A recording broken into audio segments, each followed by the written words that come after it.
everyone and welcome to the Carcode YouTube channel. If you're new here, my name's Sam. Today I'm checking out the Toyota Yaris Cross. Now you may think, hasn't this been on the market for a while? Yes, it has. It arrived in 2021. However, last year Toyota gave it an update and this is the model that I'm testing today.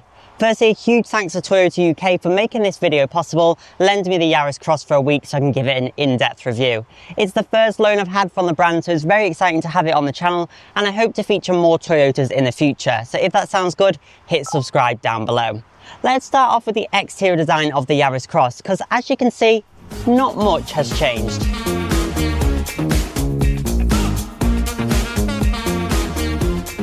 So at the moment, if you're looking for a small SUV, there's a few categories within that category, if you like. You've got the kind of trendy coupe-like SUVs, which I really like.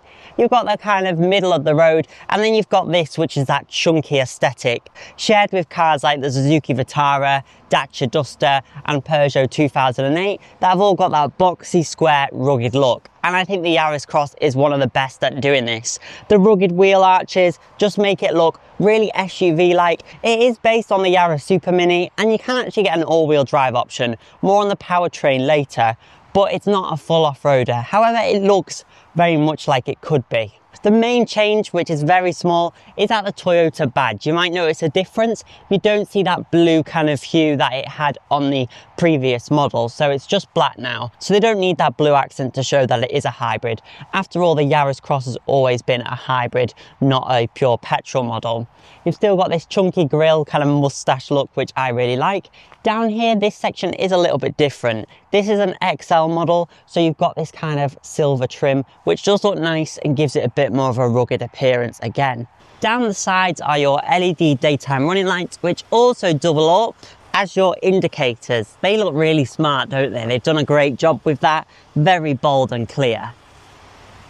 These smart LED projector headlights are standard from the mid-range design model and above. They look really smart and do a great job of lighting up the road. To the side of the Yaris Cross, still got the rugged plastic, and it just has a really chunky look.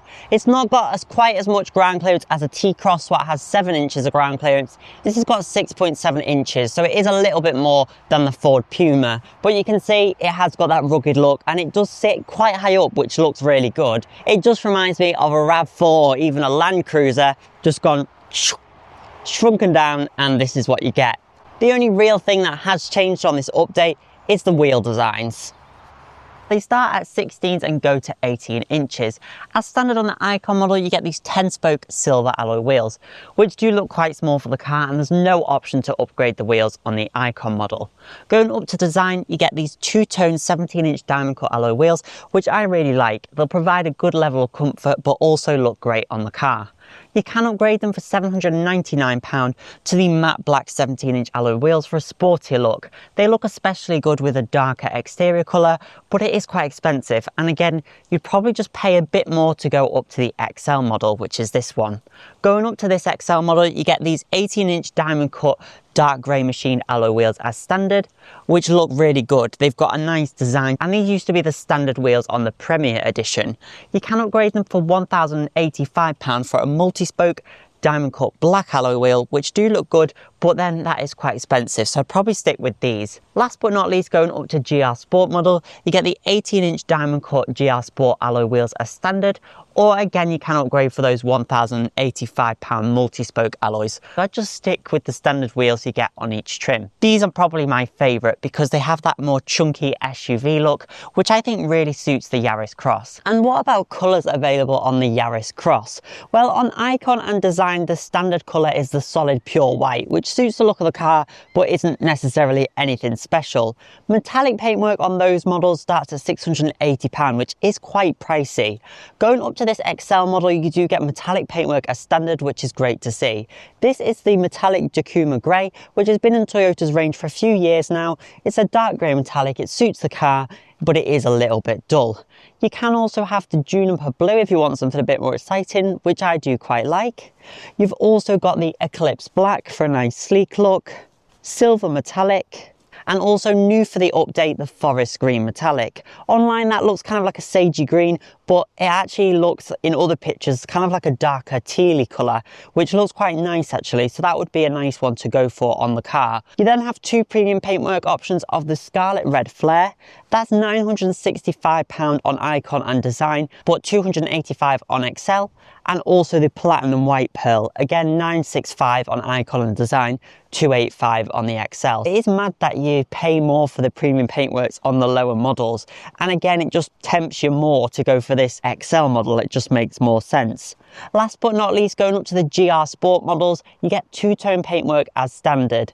There's three standard colours: Juniper Blue, which I think looks quite nice with the sporty trim, Silver Metallic, again looking good with the contrast, and last but not least, exclusive to GR Sport, the Storm Grey. Then you can also have the two premium paintwork options, again £285 of the Platinum White Pearl or the Scarlet Red. It's a bit of a shame they got rid of the orange colour on the GR Sport, which was my favourite recently. So the colours aren't the most exciting, especially when you've got some really funky coloured small SUVs out there. The rear design of the Yaris Cross is also largely unchanged. Again, you've got no blue on the Toyota badge, and you have got a slight change of badge here. It says HEV instead of hybrid, so very small tweaks to the rear of the car. Obviously, it's slightly different on this XL. Again, you've got this grey metallic trim, which does look quite nice, and you'll notice rear parking sensors.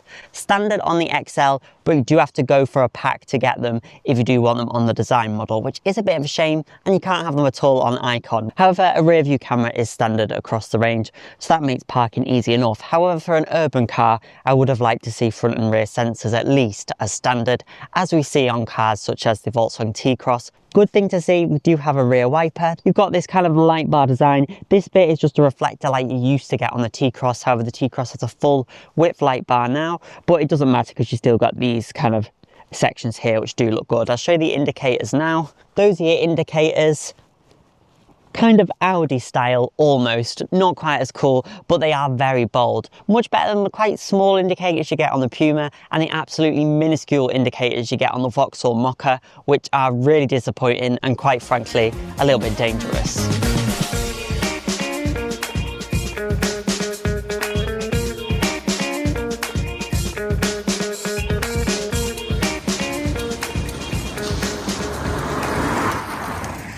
Now I'm driving the Toyota Yaris Cross. The first thing I want to know is the D mode and B mode. Normally on a hybrid, B mode is regenerative braking mode.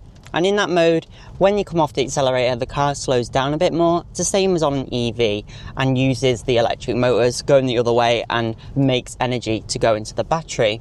However, on the Toyota system, B mode's a bit different, regen braking and engine braking. So that means it does cause the engine to flare up more. Now, on a lot of hybrids, I just leave it in B mode all the time. And that's exactly what I did on this car for the first 3 days. Until I looked and seen that basically I was using more fuel than I needed to for no reason. So B mode in this car really is only for those steep hills, going downhill, when you need to slow down a lot. Otherwise, you can leave it in D for drive. There isn't actually any regen paddles to change it on the car. However, there is a new automatic regen system, and it's through the radar system, the new camera that came on this updated model last year. It works very well. If there's something in front of you, it will slow right down. As I say, this new radar camera all placed up here does scan cars in front and will provide more regen when there is a vehicle, which actually has worked incredibly well, I've found.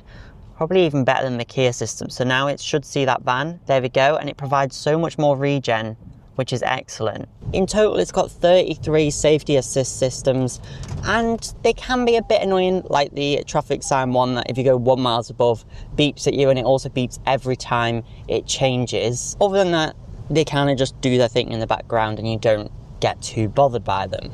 Going downhill now, it should provide more regen. I'm not in B, I'm just in D mode, but it should see the car in front and give me a bit more regen. I'm not braking at all now. Yeah, it's working quite well actually. Nice and progressive. It does of course also have your front assist system. If you don't stop in time, it should slam on, warn you first, and then brake at the last moment if it needs to. So obviously hybrids generally are best around town, and that's definitely the case with the Yaris Cross. Even so, at town speeds it can still sound a bit grumbly, but this is an improvement from the pre-facelift. They've added some more sound deadening measures, so there's more sound deadening in the engine bay. Now let's have a quick look under the bonnet and see what powers the Yaris Cross, because that has actually changed. And something that doesn't always change on updates of cars, this is less of a cosmetic change but more of a mechanical change actually from before. Comes down like that, that always seems to confuse me a bit. Goes quite deep down. There we go. And this is your 1.5 litre self-charging hybrid powertrain. There isn't a plug-in available on the Yaris Cross or a non-hybrid like you get on some competitors with the 2008 and the Puma. You can have a few different powertrains. This is the one that you get. However, you do have different outputs. So this is the new 130 PS output, 129 brake horsepower, getting you from 0 to 62 in 10.7 seconds. Not very fast on paper. In practice, not necessarily fast either, but it's plenty nippy enough, especially for town and city driving. It's perfect, exactly what it's designed to do. Even the lower power will be fine if you're just pootling around town. If you want to opt for this higher power engine on design, it's only £300 to go for it. So I'd go for it. On Icon though, you can only have the previous engine if you like. It's based on a 5th generation Toyota hybrid system as well, and it uses a CVT transmission, which is meant to provide the best blend of economy performance, but at higher speeds it definitely suffers on this car. Not helped by the fact that this is a 3-cylinder, not a 4-cylinder like on some other hybrid competitor vehicles, but it's generally nippy enough. Something that really surprised me when this car got dropped off, it said it had 300 miles of fuel and the tank was full, and I was like, what? I don't understand. The tank is 36 litres, which is tiny. Obviously, if you're only doing like 5,000–6,000 miles a year, it'll mean you're filling up every couple of weeks. But yeah, that was just something to note, that I was like, why is the fuel range so low? Well, because the tank's like nearly half the size of some other cars. So yeah, it's not on hydraulics. As I say, this is the strut. So yeah, self-charging hybrid, very easy to look after. And the best thing about this is reliability, of course, with a Toyota. 10-year warranty if you go back and service it each year. That's crazy. That means if you buy one of these 7 years old, it'll have the same warranty as a brand new Volkswagen. Or if you buy it 3 years old, it'll have the same warranty as a brand new Kia. Wow. You can of course opt for the all-wheel drive option as well, only on this Excel model. However, it is £2,400 extra, so it's not cheap, and that adds the electric motors to the rear axle as well, so when you need more grip, they'll just fire up and give you that all-wheel drive. So that's quite good, but not really necessary, especially if you put some good cross-climate tyres on, for example, it will be pretty decent. For a hybrid as well, it's not got crazy amounts of torque, so off the line the grip is pretty good, so you're not getting that skiddiness that you get from some hybrids and definitely electric cars. It has been raining pretty much the whole time with this car and the roads have been quite wet, but grip's been very good, so that's definitely a thumbs up. Much better than in the MG ZS Hybrid Plus, which is a key competitor to this car actually, especially if you're on a tighter budget. The ZS is much cheaper than this car. Let's put our foot down now.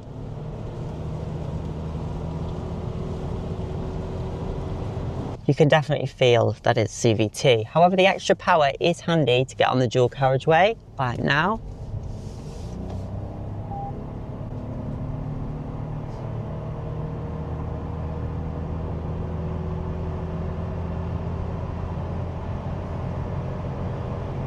And there's 70. From 0 to 62 is now 10.7 seconds on the 130 PS model, from 11.4 on the 116 PS model. You've also got 185 Newton meters of torque, up from 141.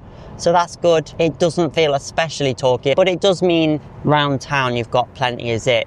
One thing about the car though, it doesn't really settle at higher speeds. You can hear it just kind of keeps going along. We are going uphill a bit, but even when we go downhill, there we go, it's settling a little bit, but it tends to stay at quite high revs.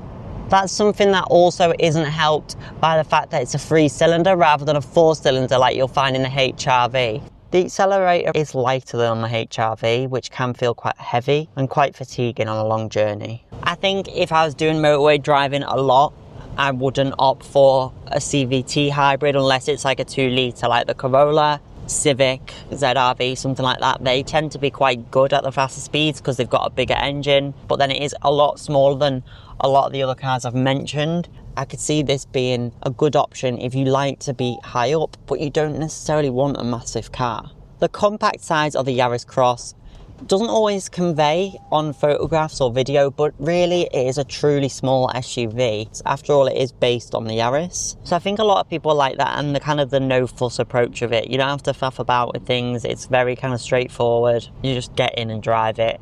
Toyota does also go on about this being a city car, urban car, a lot in their marketing and everything, which I appreciate. They're not claiming it to be the all-round car for motorways. They're saying city, town. And that's exactly what it should be doing, is the town and city, because this car is not a jack of all trades. It's the expert of the city and town driving. You can hear the engine cut in even at the lower speeds, but now it's more smooth. There we go. The white is the current miles per gallon what you're doing, and the blue is your average for your trip. You can also have it on this one, on your energy flow, which I never really find that useful because you can't do anything about it. But if you're new to a hybrid, it will tell you where the power's going. You have all the time anyway, it'll come up with the green EV when you are an EV. It goes into EV mode where it can, as most self-charging hybrids do. It does have an EV mode button that you can change. However, it is very redundant because if the car can go into EV mode, it will go into EV mode by itself. So I'd just let the car do what it wants. You do have 3 drive modes. You've got Eco, Normal and Power, which is basically a sport mode. I've just been leaving it in Eco. It's plenty nippy enough in that mode for me. You do see quite a lot of these around, to be fair. They are a popular car, especially in cities, urban areas, towns. They make a lot of sense. A self-charging hybrid. You don't plug them in. They look after themselves. So it is just very convenient. Ride on these 18s is not bad. It's kind of what you'd expect. It's not as floaty as the suspension that you'd find in something like Citroen C3, but it's not super firm like a Nissan Juke on 19-inch wheels. It is good though that you've got the ground clearance. When it's wet on the roads, it can be better. Especially if there's thin snow or thin ice, it can be nice to have that confidence, or if there's bits of debris on the road. It's something I said about the Honda Civic Hybrid. I love the engaging drive that car provides, but on roads like this where there's puddles, there's bits of twigs on the road, things like that, having something that bit higher up, it's actually better. I wouldn't want to be doing this in the Civic, just because you're getting all those bits of debris underneath the car, and it's not good for the car, and it doesn't feel nice to drive over. Whereas this, not causing any bother. You do feel quite robust in this car, which is good. You don't really need all-wheel drive in these conditions, but you might want it, especially for someone that's downsizing from a larger SUV. In terms of being fun to drive, it's relatively nippy. Definitely not quite as fun to drive as the Yaris itself. I've not reviewed the Yaris, but I have reviewed the Mazda 2 Hybrid, which is essentially the rebadged Yaris. And that was a lot of fun to drive, actually. National speed limit now.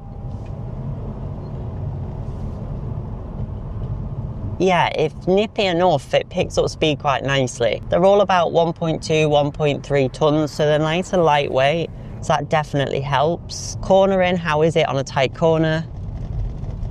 There we go, that was auto regen and that worked really well. It noticed we were going around that tight corner down a hill, so that's good. Toyota have put the more rigid materials and heavier materials towards the centre lower of the car to give it a lower centre of gravity.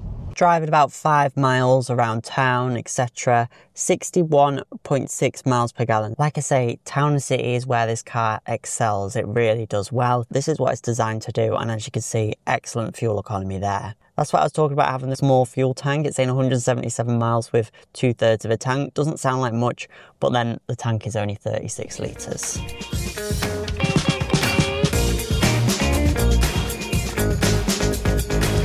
Now for the interior of the Yaris Cross. How is it? Well, unfortunately, not the most exciting. It feels well screwed together, so you have some nice touch materials like on the dash, for example, but most of it is quite black and grey and dark, which isn't the most exciting.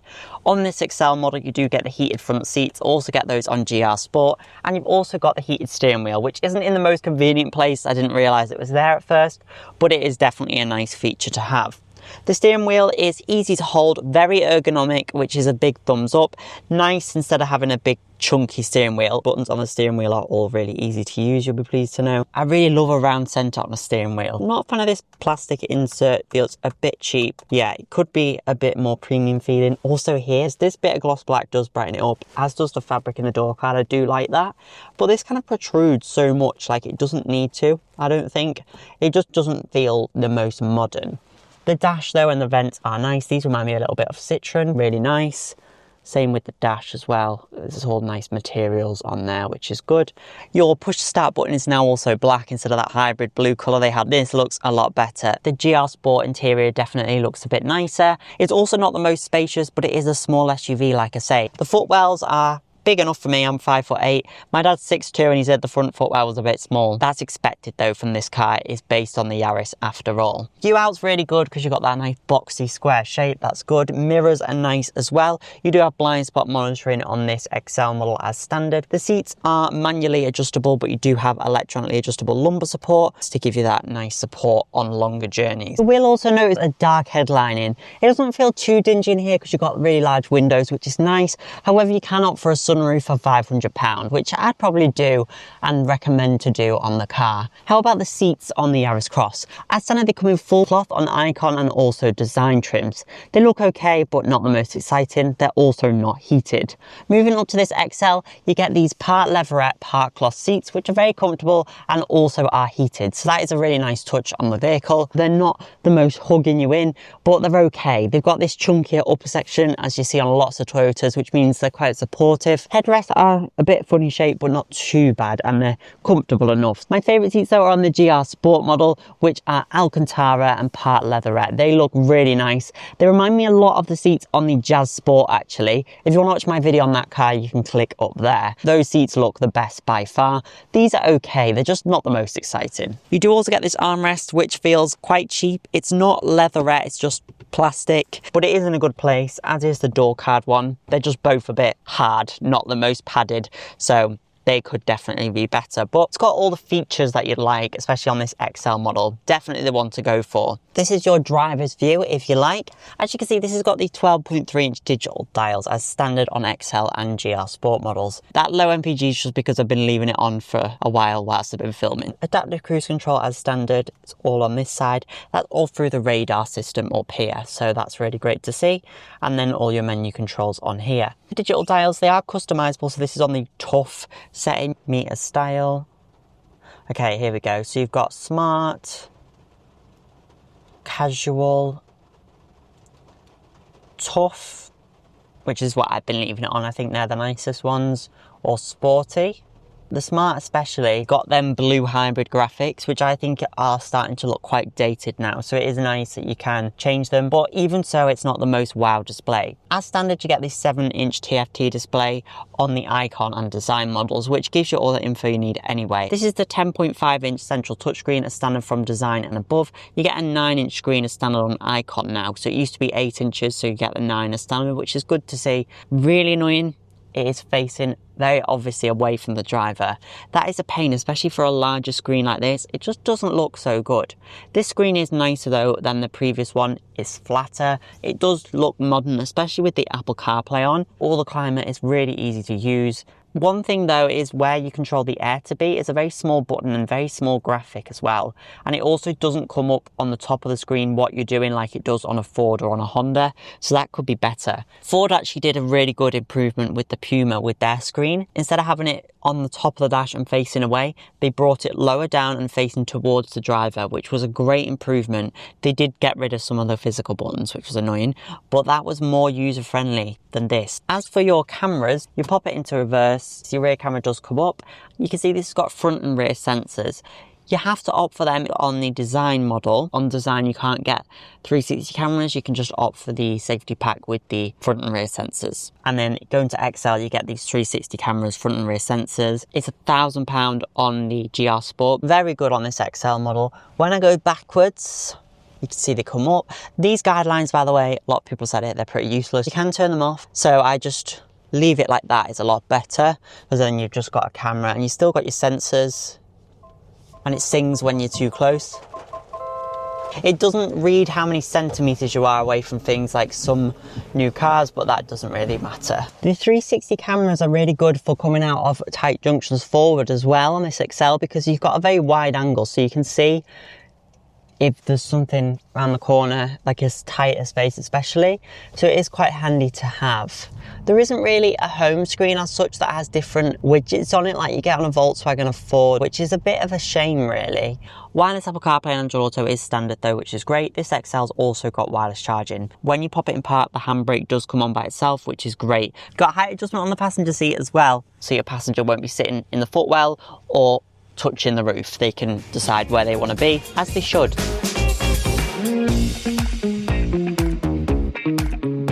The boot space on the Yaris Cross. Well, this has got the electric tailgate being the XL. XL is technically the top spec model, even though the GR Sport's a bit more expensive, that has more sporty styling. Yet 397 litres as before, which is pretty impressive. It's not quite as big as some of the rivals like the Ford Puma and the T-Cross, or the 422 litres you get on the Nissan Juke. However, it is bigger than the Honda HR-V, but the seats don't fold as flat as that car. You do also have this parcel shelf canvas one, which is able to twist and fold into a bag, which I think is really good to see. We're seeing a lot of manufacturers doing that, including Kia and Ford, so it's really good. It saves weight and there's nothing wrong with that. You never put anything on it, so that's a really nifty feature. You've also got this split kind of false floor. Feels a little bit cheap and a bit flimsy. You can, however, get kind of like a Toyota liner storage pack, which does look really good, however it is very expensive. Underneath there you've got your tyre repair kit and some more space for a spare wheel, so that's good. A lot of small SUVs now don't even have the space for a spare, but this one does have space for a spare. So along with the Nissan Juke, it's one of the hybrids that you can actually put a spare wheel in should you wish. The rear doors don't open very wide at all, which means getting car seats in will be a bit more tricky. As you can see, the seats fold flat-ish, and the false floor is, like I say, quite flimsy, so that's a bit disappointing. The seat backs as well, the fabric doesn't feel the best quality, so it's very like a Mazda in that respect. So the Honda HR-V has definitely got the more clever seats with the magic seats. However, in terms of litres, the Yaris Cross wins in the boot space department. I do like that the seat belts stay far away from the seats though, so they don't get caught when you click them back into place. And how about rear space in the Yaris Cross? Well, you've got to remember this really truly is a small SUV. One of the smallest in the segment, which has its upsides, especially in town and city, and also for people that don't want a really large car.